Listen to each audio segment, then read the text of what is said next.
अकोल्याच्या मूर्तिजापूर तालुक्यातील चिखली कासवी ग्रामपंचायतीत 15व्या वित्त आयोगाच्या निधीत मोठा भ्रष्टाचार झाल्याचा आरोप ग्रामस्थांनी केला। या प्रकरणाची सखोल चौकशी करून दोषींवर फौजदारी गुन्हे दाखल न झाल्यास 3 सप्टेंबर पासून आमरण उपोषण करण्याचा इशारा ग्रामस्थांनी दिला आहे। चिखली कासवी ग्रामपंचायतीतील कथित भ्रष्टाचाराच्या आरोपांमुळे ग्रामस्थ आता आक्रमक झाले आहेत। गावातील विकास कामांमध्ये मोठ्या प्रमाणात तफावत असल्याचा दावा ग्रामस्थांनी केला असून मूलभूत सुविधांचीही दुरवस्था झाल्याचा आरोप करण्यात आला आहे। गावातील अनेक ठिकाणी नाल्या तुंबलेल्या असून परिसरात घाणीचे साम्राज्य पसरल्याचं ग्रामस्थांचं म्हणणं आहे। मच्छरांचा प्रादुर्भाव वाढल्यानं नागरिकांच्या आरोग्याचा प्रश्न निर्माण झालाय, तर पिण्याच्या पाण्यासाठीही नागरिकांना भटकंती करावी लागत असल्याचा आरोप आहे। सार्वजनिक शौचालय उभारण्यात आली आहेत, मात्र त्यांना दरवाजे नसल्याचा दावा ग्रामस्थांनी केला। नळ आहेत, मात्र नळाला पाणी नाही, अशी गावातील परिस्थिती असल्याचं ग्रामस्थांचं म्हणणं आहे।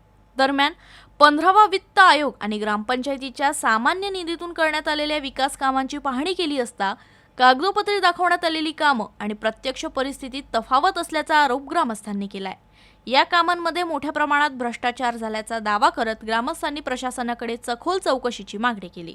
ग्रामस्थांनी प्रशासक, सरपंच आणि ग्राम अधिकाऱ्यांवरही गंभीर आरोप केले असून शासनाच्या निधीतून गावाचा विकास करण्याऐवजी स्वतःचा विकास केल्याचा आरोप माध्यमांसमोर केलाय।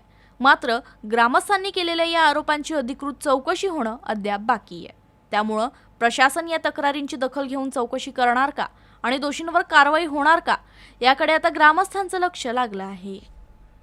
माझं नाव दिग्विजय निराळे आहे। मी वार्ड क्रमांक 2 मध्ये राहतो। आमच्या एरियामध्ये सगळ्यात जास्त टॅक्स आमच्या एरिया भरते या गावासाठी।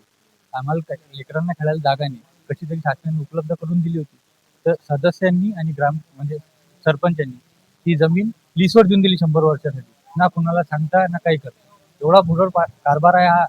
मला असं माझी अशी मागणी आहे की हे सगळे गुन्हे दाखल व्हावे आणि यांच्यावर योग्य ती कारवाई।